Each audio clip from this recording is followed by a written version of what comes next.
Hey guys, welcome back to Alternative Smallholding. I'm Jazz and it is Sunday. No, it's not Sunday at all, it's Friday and I haven't been here at the plot since last Saturday, other than to arrange delivery for this. We got a free shed, like a metal tin shed, and not only was it free but it was dismantled and she delivered it to us. So I popped up here for that. Other than that, I've not been here at all, just haven't been able to, but I'll get into that in another video at some point soon. But I wanted to come up because I want to check these guys in here. I've not been in there yet, but looking through the glass, everything looks like it's getting on really well. So let's go inside and have a look around and I'll tell you what's growing. And it seems that there's some progress on the brassica seeds that we sown last week. So let's go and have a look.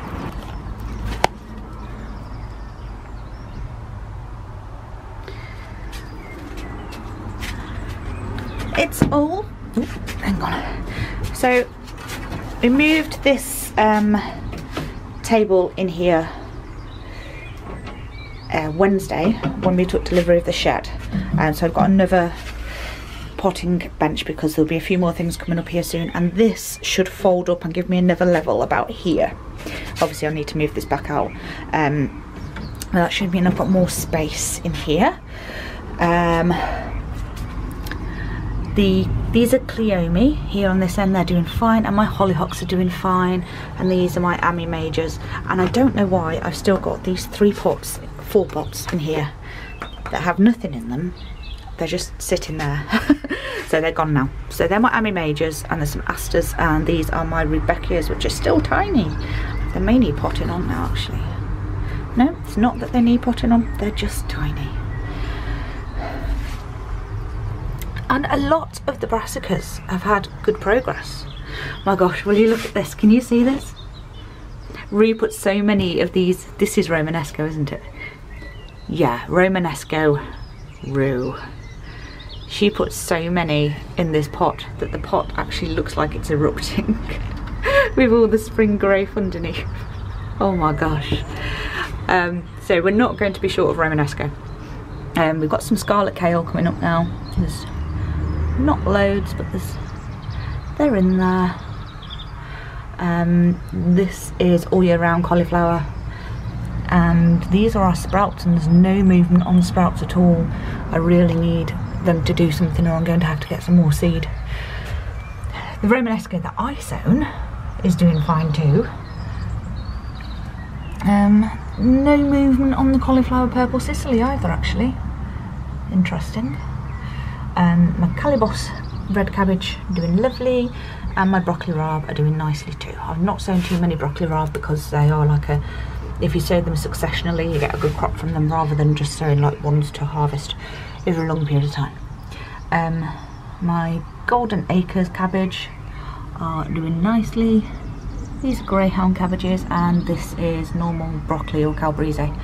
So I think you'll agree that they're coming on well. That pot with Rue's Romanesco has made me smile today.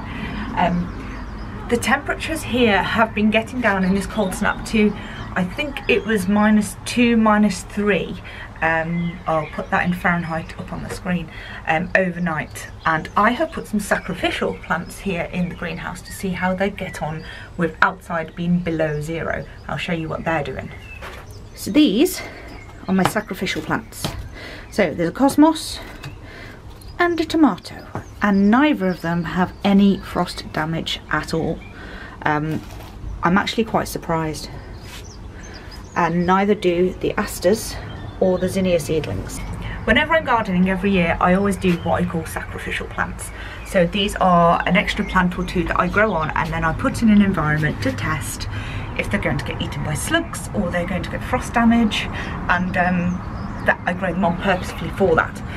So that's my sacrificial tomato and cosmos, and they've had no damage whatsoever. I've also got sacrificial tomato and cosmos in our porch at home, which has a permanently open window, and in the lean-to, and again, no damage. So I'm quite pleased. I know the temperature's gone below 0. Doesn't mean I'm about to rush and put all of my tomato plants in here because I'm not that silly. But it does mean if there are backup plants that I'm just saving just in case, and I haven't got any space for them, then this is possibly okay. And I'm going to look at Tony UK Here We Grow. Look at his like $1,000 candle for keeping the greenhouse a little bit warm. It just takes it up like 1 or 2 degrees, which can make such a big difference.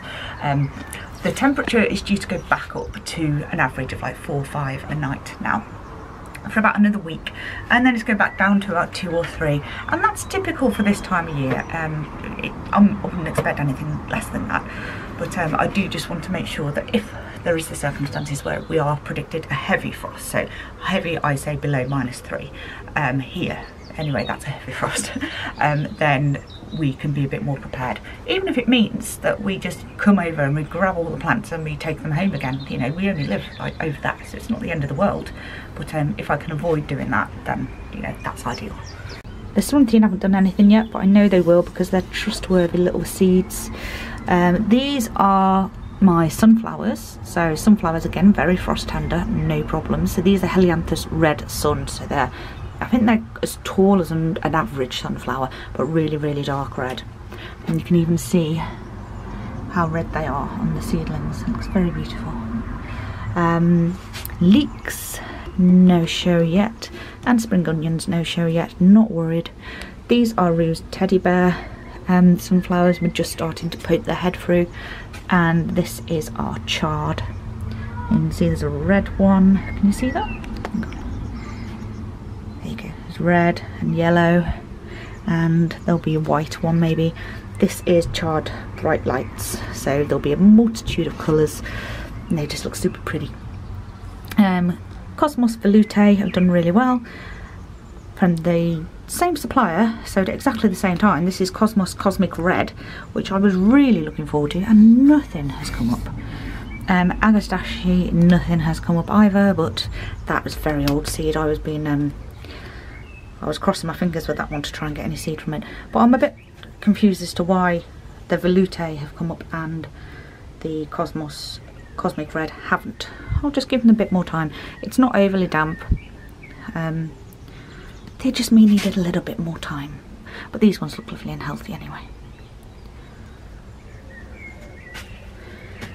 These are Achillea. They'll be potted on soon, and then they'll go out onto the potting bench outside just to harden off, because they're hardy plants. They don't need really protecting from the cold at all, unless they're like really tiny. But at this stage even they could go out, they're good. Sweet peas, we will be pricking them out. Pinching them out this weekend. I'll get Rue to do that because it is her job. And these are a mixture of pinks and blues, I think she sowed. And some of them have got 2 per toilet roll. We need to build a structure for those. We'll do something with them. But we'll pinch them out, and I'll explain why we do that on the video that we pinch them out in. Here, these are some more asters.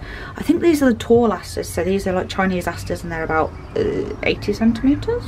I'm not entirely sure. Some zinnias, and these are whirligig.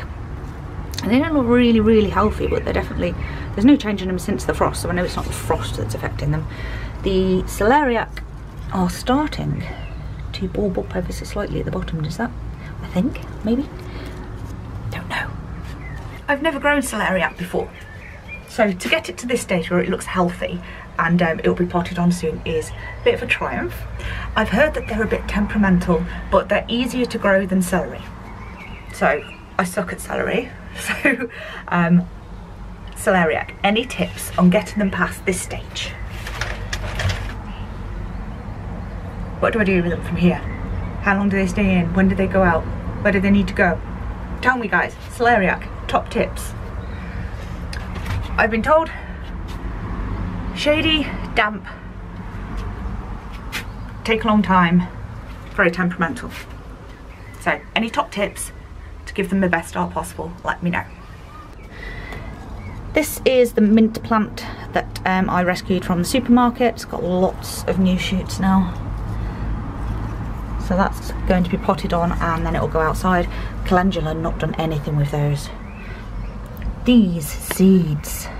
So this is why I don't spend money on packets of seeds. I brought a fancy packet of red lettuce seeds. I thought they looked really nice, and I never usually spend that much money on a packet of seeds, and I got that as a germination, that, and that's it.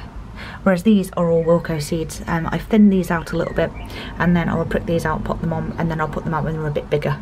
A little bit bigger than this size, because the bigger they are, the less likely they are to get completely devoured overnight by the slugs. But these ones are coming on really nicely. I like those. I love the colour of them. They're like a speckledy green and brown. And I cannot for the life of me remember what the name is. But they look very nice. I'm looking forward to eating them anyway. These are Rue's onions. That one looks like it's lost the fight, so let's get rid of that. So, we had 9 and I think we're down to 5. 5 out of 9 that we potted on. Not too bad, but they don't seem to be doing much more, and I think I may have overwatered those when I came down on Wednesday, because they just seem very damp. So I'm not going to water those for a good while now. What's going on here? Got a little bundle of seeds growing them in that Celeriac. This is our first batch of leeks, they're doing okay. And these are our cauliflowers. That's our first sowing of cauliflowers, and then we've got our second sowing of all year round cauliflowers over there. What else have we got? Oh, looksy. Looksy, looksy. The potatoes are showing their heads. So this one is the pound shop one. So these ones are Rue's ones, and there's no progress on those yet. And this is Wilco's ones. So that's kind of what I expected really, because the pound shop ones already had shoots on them. If you want to see our potato in pots experiment, we're doing a comparison between like pound shop potatoes and other potatoes. Because they already had shoots on, I was expecting that they would actually come to leaf first. But we're actually comparing yield, not like how quick they grow. So we still got to wait and see. But at the moment, the pound shop ones are in the lead, but that was expected. I just want to say I'm sorry for not uploading much at the moment. There is a good reason behind it. I will share it with you all at some point, but for right now then I'm just sorry that we're not uploading as regularly or doing any like real sit down talk to camera pieces. I will explain at some point, but it's all just a bit complicated right now. So this was just a little greenhouse tour as we came out the house, just to get some fresh air and clear our heads, and check that everything's okay up here. Beardy Dude obviously is off work tomorrow for the weekend, so we are going to come up here and get some work done, and we've got farm shift tomorrow morning, and we think we may have new lambs, so I will show you that. So yeah, thanks for watching. This has been Jazz at All 20 Smallholding, and we've just done a quick greenhouse tour. I'll see you soon. Bye bye.